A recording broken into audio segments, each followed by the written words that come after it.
Hi everyone, welcome back to Therapist Uncorked.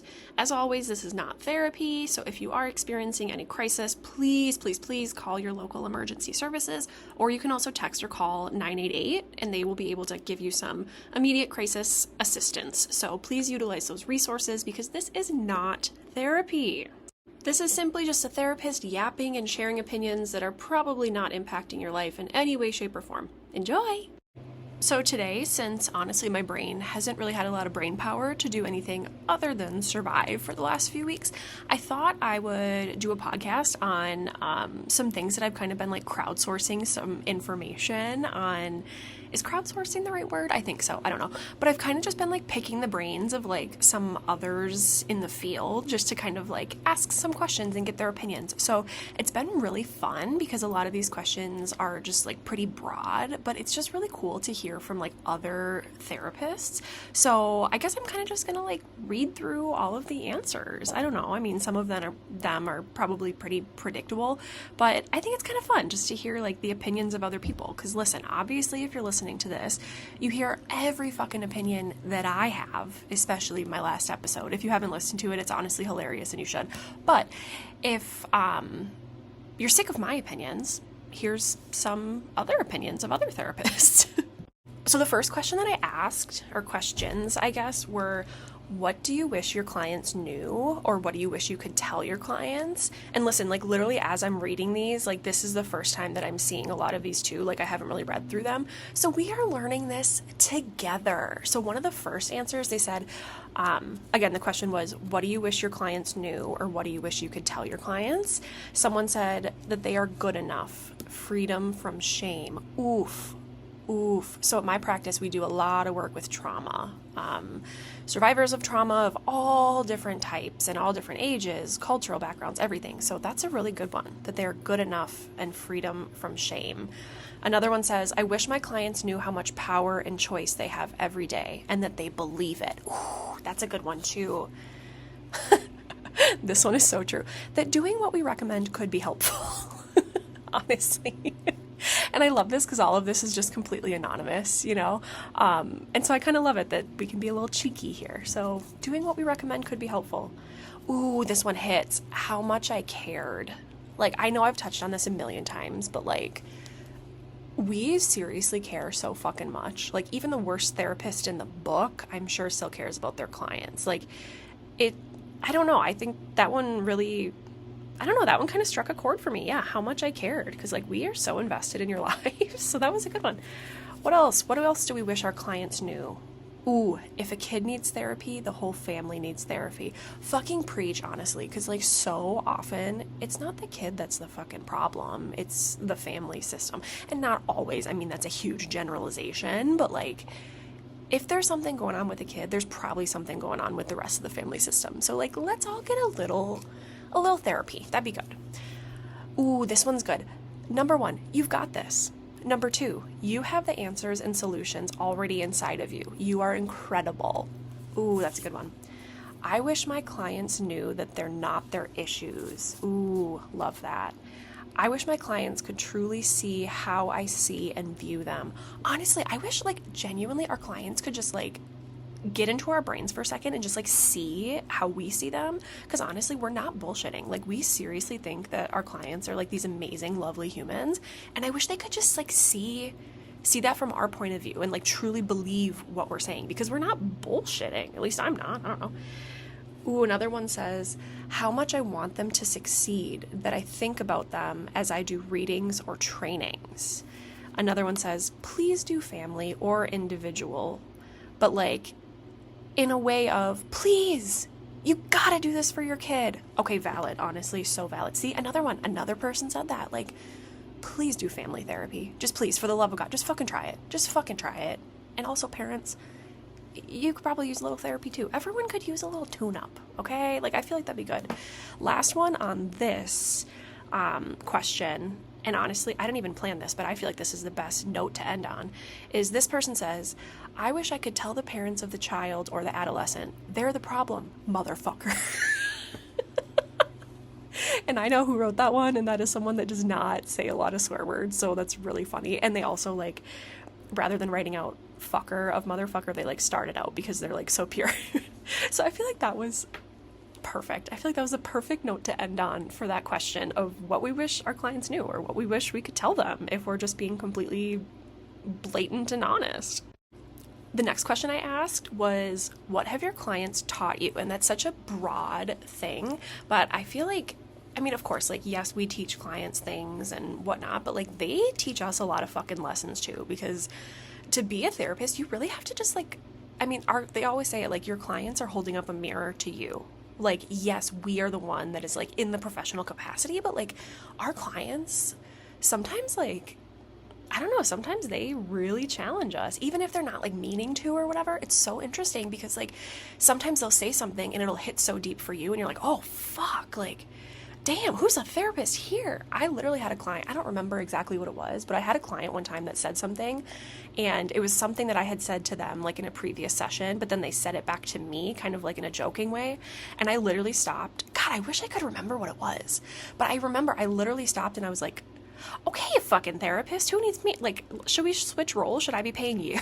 And they were like, can I have this for free? I was like, well, no. But anyway, so yes, this question is, what have your clients taught you? Ooh, this answer, everyone has a story. Ooh, yes. See, I love that because it's so true. Like, everyone has their own shit, even therapists, like, and even the person that has like the most seemingly perfect life. Like, everyone's got their shit. I say that all the time. Another answer, they've taught me a lot of random stuff from adolescence with slang, true, science stuff, the world of engineering, and they tell me movie and TV show plots. I get recommendations all the time for movies. Okay, honestly, true. Or for me, like, I get song recommendations or like TV shows. Like, I've noticed a lot of like younger, like adolescents and stuff, they're very into anime these days. And I don't know if that's just my clients, but I've noticed that a ton, that they're like just so into anime and like everything Japanese. Like, they love Japanese food and like the culture and everything. So I get all sorts of like fucking anime recommendations. And listen, like, you can tell me about it all day long, and I love that for you, but like, it does not sound like the vibe for me. But like, I love that for you. But I really do learn. I mean, that wasn't my answer to the question of like that they've taught me about like shows and movies, but I second that for sure. Like, my clients teach me so much cool random shit, and the slang. I mean, I've said it before, like my teenagers, my adolescents, my teenagers, they teach me so much cool shit. I mean, some of it makes no sense. Like, mog, I know I've said that before, but like mog, M-O-G, like, or like mogging, like, oh, you look really hot. That's my interpretation of it. Like, oh, you're mogging. I think it's similar to like slay, like how we used to say slay back in the day. I think that's kind of like the equivalent. I don't know. Listen, I'm trying, okay? I'm trying. I had a teenager laugh in my face last week when I tried to like use a word, and they were like, no, like, that's not how it works. But listen, I'm trying, okay?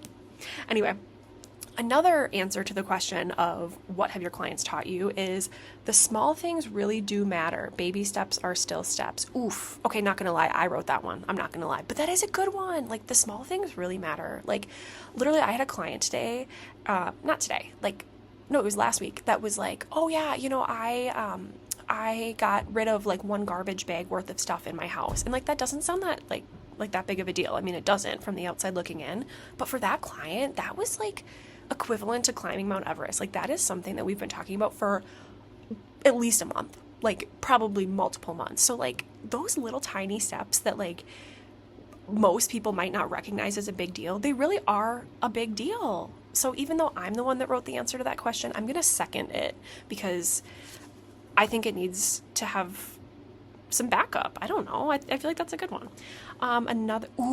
This one is so good. Another answer is how to be more present. Holy shit, so true, so true. Because listen, like, we're humans, okay? Like, we try really hard to be present, but sometimes it's hard. Like, we have our own stuff going on in our lives. So clients really do teach you like how to be in the moment and be very mindful. And it's a really good skill, I think, to have just like in general in your life. Okay, I'm reading through this one. This one says, patience. So true. So fucking true. The power of perseverance. Why was that hard for me? Perseverance. I think the second R, where it's like perseverance, I think that second R throws me off. Anyway, this person wrote the power of perseverance and compassion. Oof. Yes, yes. How amazing the human race is. The beauty, the pain, and the resilience. Oh my God, so fucking true. Oh, listen, you guys, this is the last answer to this question so far. So far. Why did I say so far? I don't know. This is the last question. Oh my, do I need to like take a second? Because like, why can I not speak? Jesus Christ. You'd think with how much I fucking speak, I'd be able to, I don't know, like do it well, but apparently not. What I'm trying to say is the last answer to the question of what have your clients taught you is to be less judgmental and quicker to love. Holy shit, I did not plan that one for the last one of this question, but I feel like that's the perfect end. That happened on the last question too. Like, why can we not just try, and I'm such a hypocrite here in like normal life, like in the therapy space, I'm like, oh my God, yeah, like I'm gonna try not to judge, like I am like in here, I am like on your side, and then in real life I'm judgy, like let's be fucking for real, like everyone's judgy. But I love this, to be less judgmental and quicker to love. Like why can't we just look at people through the best possible lens to start? Like they call it unconditional positive regard in therapist school, where it's like I am just gonna look at this person through a positive lens always, and like just try to kind of like play devil's advocate and like see if like, okay, let's say they look like an asshole from the outside looking in, like okay, there has to be like a function or like a purpose of this, like why, like just trying to understand, you know. And like this person said, I literally don't know who wrote this, but just being less judgmental and just like being quicker to love people and understand and just, I don't know, just have more compassion and empathy. I feel like it's such a good skill to have, not only as a therapist, but just as a human. Because listen, like we're all judgy sometimes, okay? And we're all assholes sometimes, but like, let's just maybe try a little harder to be nicer, you know? Like, listen, we all have our moments, but I don't know, I feel like that's a really good reminder.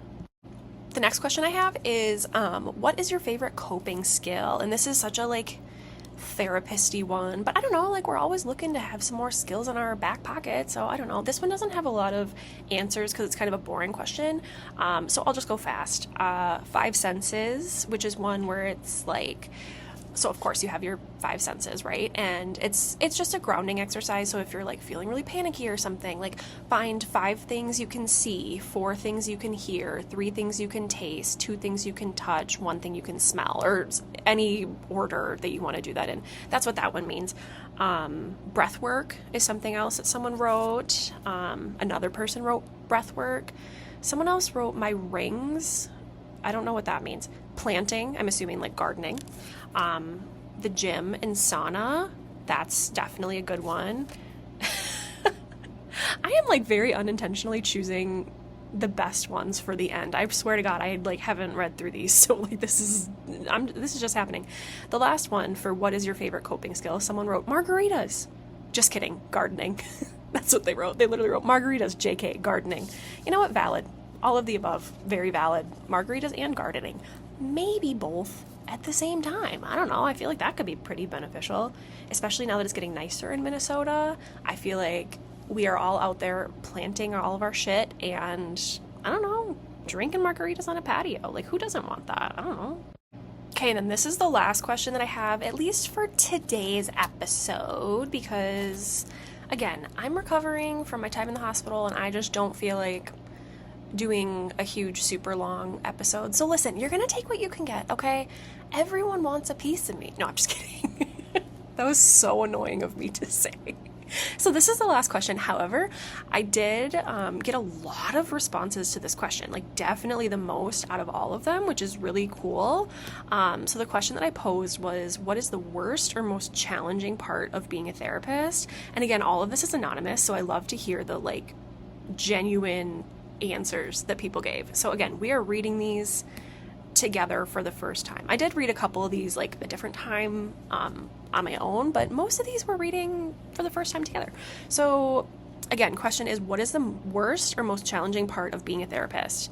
Not being able to change clients' circumstances. Oof, that one is so fucking hard. Like, listen, I can be here for you, I can show up for you, I can be present for you, but like I can't change things for you. Like if you have a shitty home life, I can't do anything about that. And like that really fucking sucks. So I'm glad to see that someone else wrote that down, because it's really hard to like only be able to do so much and then know like, hey, if XYZ would change in your life would be so much fucking better, but like I can't do anything about that. Like that fucking sucks. So that's definitely a good one. Someone else wrote systematic problems, insurance companies, racism, expensive living, healthcare. Ooh, yep, that's a good one. That kind of goes right into like not being able to change circumstances. Like some of these things, like I can't make racism go away. I can sure fucking try, but like I can't, like I'm just a girl, okay? That's a good one.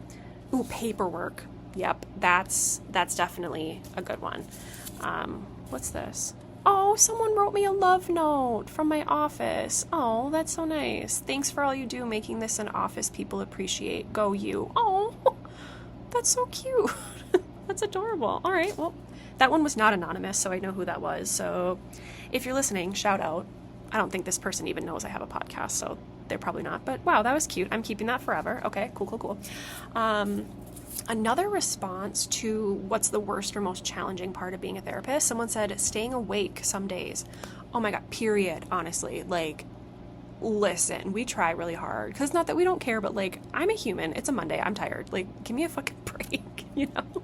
That's why we all are chronically overcaffeinated, which is definitely not healthy and definitely very hypocritical of us, because we always talk about like, how to take care of your physical health as well as your mental health. But then we're all out here like hammering fucking coffee like it's going out of style.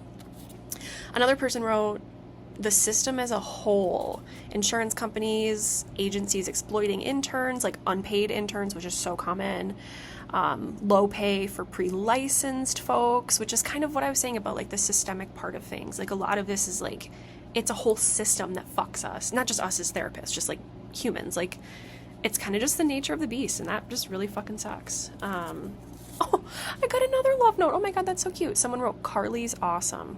I don't recognize that handwriting. I have no idea who wrote that. That's so fucking cute. Well, whoever that is, thank you if you're listening. That's cute. Keeping that forever, too. Setting time boundaries for my clients as far as like ending sessions on time. And my personal life. Yes. I definitely know who said that one, because that's something that I have been encouraging a lot. I really am very strict. Like, I do not answer texts from clients or emails or calls or whatever when I'm not at the office. Like, I'm really good about my boundaries there, but it can be really hard. So I definitely hear that. That's a very, very challenging part of being a therapist, and like ending sessions on time or not going over. Like, that's really hard too. Ooh, we got another response saying paperwork. Absolutely. There's so much paperwork for therapists. Like, you wouldn't think so, right? You think it's like, okay, you do the session and then move on with your life. No, we have to do yearly assessments for each client, even if, we have, like you do an intake session, right? And then every year you have to do another, it's essentially an intake again. And then you're updating treatment plans every 90 days. And you have to write a pretty detailed, like clinical note, we call them progress notes, after every single session too. Like, that's something that takes a lot of work, and thankfully there's, the more you practice, you get better at it. But like, that's definitely something. Paperwork is probably one of the worst parts of being a therapist. I second that one for sure. Oh, another person said paperwork, hands down. See, I'm telling you, paperwork's the worst. And they don't tell you how much paperwork you're going to have when you're in grad school. It's challenging to remember not to work harder than the client. Ooh, that one is so good. Yes. Yep, they always tell you, do not work harder than the client. Work just as hard as them. But hey, I cannot change anything for you. I can be here alongside you, but it's not my job to fix everything for you. It's my job to help you fix it for you. So that's a good one. I'm glad someone wrote that one down. Another one someone wrote is witnessing family struggles. And I think that kind of just goes in with like someone said earlier, like, my brain just fucking blanked. I was full on like in a thought, and then it just went.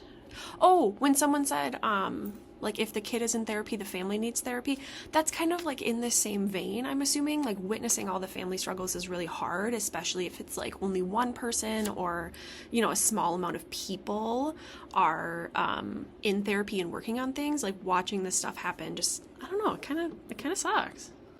Something else someone wrote is not being able to afford therapy as a clinician, as a mental health provider. That is such a thing, especially since a lot of times we don't have a lot of benefits that are offered to us through our kind of payment structures. I mean, of course, that's like a very broad statement, but a lot of places like don't offer a lot of benefits just because that's kind of the nature of the industry. So very often, I mean, I know a few different therapists that don't have insurance simply because it's not offered through work, or if it is, it's typically pretty expensive, which is kind of just the nature of the beast for insurance companies in general too. But like for me, I'm on my husband's insurance. I had to be on it the second I turned 26, just because like private insurance is so expensive. And thank God, you know, I have the privilege of having a partner that I can be on their insurance, but a lot of people don't have that. So like not only not being able to afford therapy as a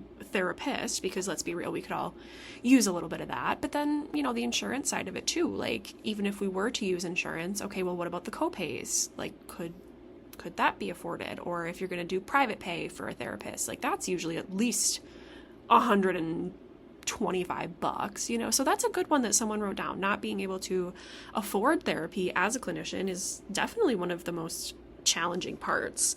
Another thing someone wrote is not being able to share about my work with my loved ones. Either they can't handle it, don't want to hear about it, and kind of the confidentiality piece of it too. And that's definitely something I struggle with, is like, listen, I'm listening to like tough shit all day long. I mean, some sessions are lighter than others, of course, but like I'm hearing like the worst of the worst. Like that's just my job. And then it's like I of course will like talk to some of my loved ones, like my mom or my husband, about things, but like I can't give a lot of specifics because of confidentiality and to protect my clients, you know? So like not only that side of things, but sometimes like they just don't have the capacity to hear it. You know, like if I'm hearing these horrible, terrible things that happen to people or that people have done or whatever, like what am I supposed to do? Just go like trauma dump on my husband every night? Like, I mean, sometimes, yes, I talk about these types of things with him or my mom or whatever, but like not everyone has the capacity to take that on, and I totally get that, respect that, and,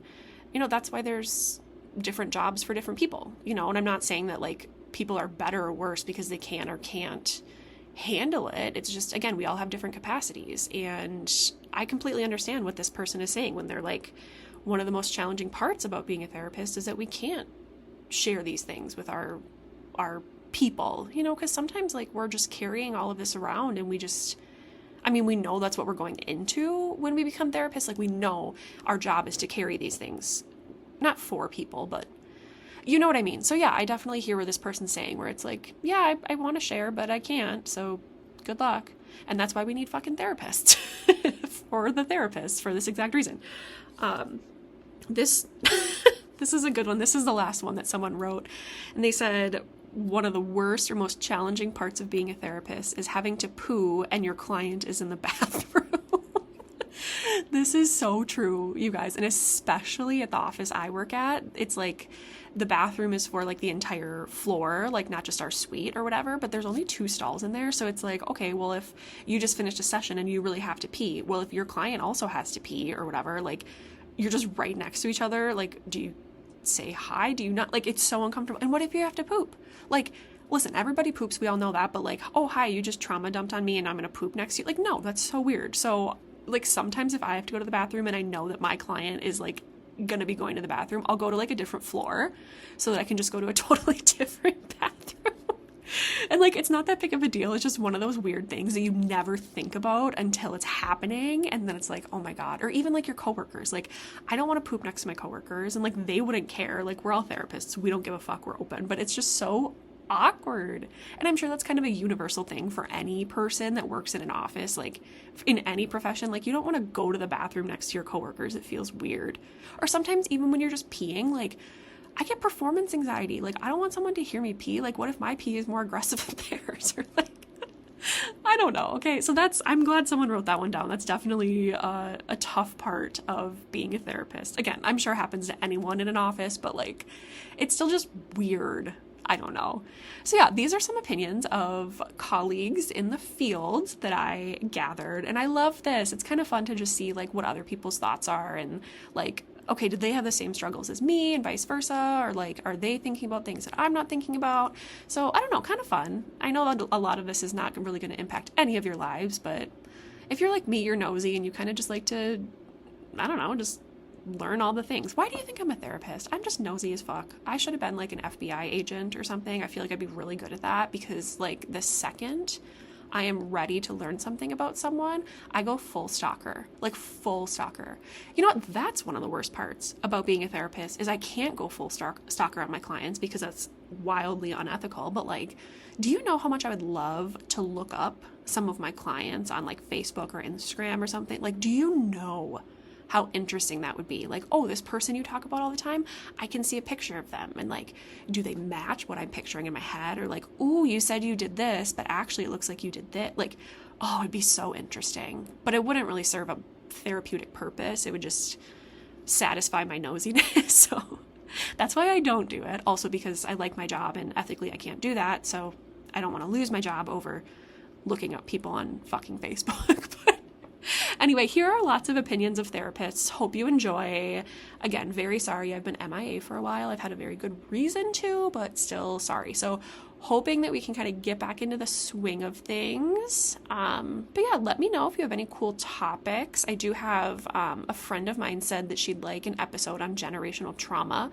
So I thought that would be a good one. I'm thinking about maybe having a little guest for that one if anyone's interested. I have a couple people that I think might be cool. I'd love to pick their brains on that. So yeah, generational trauma will be a future episode, but I'd love to hear if anyone else has any requests, anything on the more serious side, or just, I don't know, if you just like hearing my voice, like me. I love to hear my own voice, except when I'm listening back to the recordings, it feels very weird. I'm like, oh, that's what I sound like in real life. That's a little weird, but anyway, all right, have the best week. Love you, bye.